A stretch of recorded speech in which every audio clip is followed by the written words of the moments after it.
All my dears, మా మిత్రులందరికీ కోసం మన్యంపులి ఒక అద్భుతమైన విషయాన్ని తెలియజేస్తున్నారు. మరి ఇందులో నేను చెప్పే వీడియో మరి బాగుంటే లైక్ చేయండి, అలాగే ఫాలో అవ్వండి. మీకు నచ్చకపోతే లైట్ తీసుకోండి, నో ప్రాబ్లం. నేను లైకుల కోసమో లెంపకాయల కోసమో ఎదురు చూడను. ఓకే, అది నా యొక్క వ్యక్తిత్వం. నా వల్ల నేను పెట్టే వీడియోస్ కానీ స్టేటస్ కానీ 100 మందిలో ఒకరు మారినా కూడా హ్యాపీగా సంతోషిస్తాను, నో ప్రాబ్లం. 99 మారకపోయినా నాకు ఇబ్బంది లేదు, లాస్ ఏం లేదు. ఓకే, పాయింట్కి వస్తాను. ఇందులో ఒక మిత్రుడు బెంగళూరులో ఒక ఫ్లాట్ కొంటాను, అపార్ట్మెంట్లో ఫ్లాట్ కొంటాను 1,20,00,000 ఫోన్ చేశారు. అయితే నేను వద్దని చెప్పాను. తను ఆల్రెడీ బేరం అయిపోయింది, తీసుకుంటే సిద్ధంగా ఉన్నాడు, బ్యాంక్ లోన్ కూడా సిద్ధంగా ఉన్నాడు అన్నీ. అయితే ఎందుకు వద్దు, 30 గజాల రైట్ కూడా వస్తుంది, నాకు వాల్యూ వస్తుంది అని. ఓకే, అయితే చాలామంది తెలియని విషయం ఏమిటంటే 30 గజాలు కూడా డాక్యుమెంట్లో రాస్తారు. ఆ డాక్యుమెంట్లో రాస్తే 30 గజాలు మీది అనుకుంటారు జనరల్గా, కానీ వాస్తవంగా కాదండి, మీది కాదు. చాలామంది తెలియదు. అక్కడికి బిల్డర్ కూడా మీకు చెప్పడం, వాడికి కూడా అంతవరకు ఆలోచిస్తాడో లేదో నాకు తెలియదు, కానీ వాస్తవంగా అయితే 30 గజాలు కాదు కదా, 3 గజాలు కూడా మీకు రాదు. ఇలా రాదు, పాయింట్కి వస్తాం. ఎందుకంటే ఒక అపార్ట్మెంట్లో ఫ్లాట్ కొన్నప్పుడు మీరు 30 గజాలైనా 20 గజాలైనా కొన్ని సందర్భాల్లో 50 గజాలైనా రాయొచ్చు. కానీ దానివల్ల మైనస్ ఏంటో చెప్తాను. ఎప్పుడైనా ఫ్లాట్ కొన్నప్పుడు కొత్తగా కొనేటప్పుడు తక్కువకు వస్తుంది. దాని తర్వాత మన పక్కన ఆయన కొన్నారనుకోండి, కొంచెం 2 లక్షలు లక్షేసి అమ్ముతాడు. తర్వాత ఒక సంవత్సరం పోయాక 5 లక్షలు పెరుగుతుంది, 2 సంవత్సరాలు పోయాక 10 లక్షలు పెరుగుతుంది.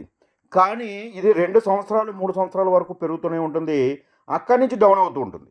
చాలామంది తెలుసో తెలియదు నాకు తెలియదు, కానీ ఒక 20 సంవత్సరాలకి 25 సంవత్సరాలకి లేదా 30 సంవత్సరాలకి దాని లైఫ్ అనేది కంప్లీట్ అవుతుంది అపార్ట్మెంట్కి.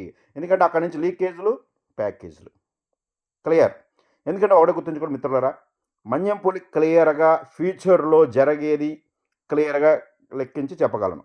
మీరు కొంతమంది ఫ్లాట్లో ఉన్న వాళ్ళు, నా మిత్రులు ఉన్నారు, బంధువులు ఉన్నారు, అందరూ ఉన్నారు, మీరు బాధపడవచ్చు. వారికి కూడా నేను ఖచ్చితంగా ఒక సొల్యూషన్ చెప్తాను. ఏం చేయాలనేది నేను ఇందులో వీడియోలో చెప్పకూడదు, డైరెక్ట్గా నాకు కాల్ చేయండి, నేను చెప్తాను. అందులో నుంచి బయటకు ఎలా రావాలో కూడా నేను క్లియర్గా చెప్తాను. Okay, thank you. ఇందులో ఒక 20 సంవత్సరాలు దాని వాల్యూ ఏమవుతుందండి? ఒక ₹1,00,00,000 పెట్టుకున్నారండి, 20 సంవత్సరాల తర్వాత అది జీరో, అంతే కదా, ఒక 5 లక్షలు అవుద్ది. అయితే మీరు అనొచ్చు 30 గజాలు ఉంది కదా, ఈ 30 గజాలు పెరిగిపోద్దని. ఎంత పెరిగిపోతుంది సార్? ఇప్పుడు గజం లక్ష ఉందండి బెంగళూరు కాబట్టి, తర్వాత ఎంత ఉంటుంది సార్? మీకు 1,20,00,000కి 30 గజాలు రేట్ ఇచ్చాడు. ఓకే, ఇంకొక 20 సంవత్సరాలకి ఒక 5 లక్షలు అవుద్దా?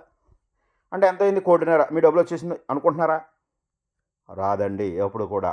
ఎందుకనంటే మీరు, నాకు తెలిసినప్పుడు ఎంత పెరిగినా కానీ అది జీరోతోనే సమానం. ఎందుకనంటే అక్కడ ఒకవేళ పెరగలేదు అనుకోండి, ఇబ్బంది. ఎందుకంటే దీనికన్నా మంచి అపార్ట్మెంట్ రావచ్చు, మంచి సెంటర్ రావచ్చు, సంథింగ్ ఏదైనా జరగచ్చు. మీరు 1,20,00,000 మీ స్థాయికి మించి అందులో పెడుతున్నప్పుడు వద్దని చెప్తాను. ఎందుకనంటే మీరు అందులో సపోజ్ 100 మంది ఫ్లాట్లు ఉన్నాయనుకోండి, ఈ 100 మంది మీకు కలిసి రావాలి. ఏదన్నా ఇప్పుడు 20 సంవత్సరాలు అయిన తర్వాత లీకేజ్లు ఇవన్నీ వచ్చినాయి అనుకోండి, మెయింటెనెన్స్ కానీ ఏదైనా సరే, ఇందులో అందరూ కలిసి రావాలి. కలిసి వస్తేనే మీరు దాన్ని చేయగలరు.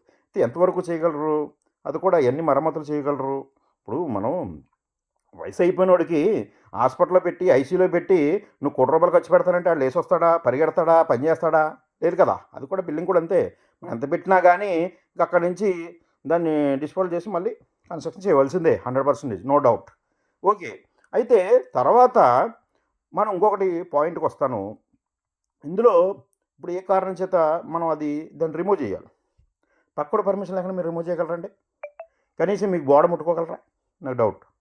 మీ గోడ కనీసం హోల్ పెడితే పక్కోడు వచ్చి ఏంటి గొడవ హోల్ పెడుతున్నారు అని చెప్తాడు, అంతే కదా. అంటే మీ గోడ మీరు తీసుకుంటానికి లేదు. ఒకవేళ మొత్తం కూలగొట్టేశారనుకోండి, మీ 30 గజాలకి దారేశారు, రోడ్డు వేశారు, ఇంకొకటి ఊరుకుంటాడా అండి? నా సైట్లోంచి వెళ్తూ ఉంటాడు, మరి దారి ఉందా దానికి? 30 గజాలకి మీరు 6వ అంతస్తులో ఉన్నారండి, కూలిపోయిందండి బిల్డింగు, మీరు ఎక్కడ ఉన్నారు సార్ అనుకుందాం. 6వ అంతస్తులో ఉన్నారు మీరు, మీ బిల్డింగ్ కూలిపోయింది, మీరు ఎక్కడంది ఎత్తుకుంటారు? మీ 30 గజాలు, మీ 30 గజాలు దారి ఏది? నడవటానికి ఉందా? బండి వెళ్తానికి ఉందా? కారు వెళ్తానికి ఉందా? నాకు చెప్పండి.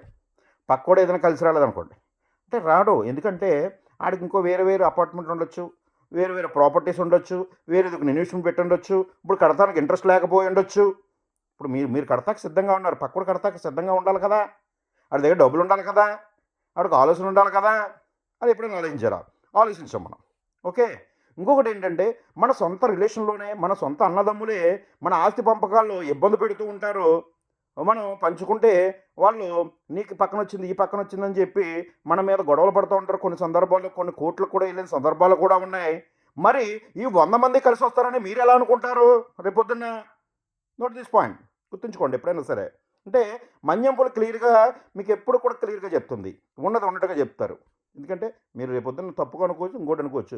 ఈ 1,20,00,000తో మీరొక ఫ్లాట్ కొనుక్కోండి ఖాళీగా వేకెంట్ సైకిల్ కొనుక్కోండి. ఒక బిట్ కొనుక్కోండి. ఒక 50,00,000 కొనుక్కోండి. ఒక 60,00,000 కొనుక్కోండి. లేదా రూ. 1,00,00,000 పెట్టి కొనేసుకోండి. ఇబ్బందేముంది? తర్వాత కన్‌స్ట్రక్షన్ చేయండి ఇండివిడ్యువల్‌గా.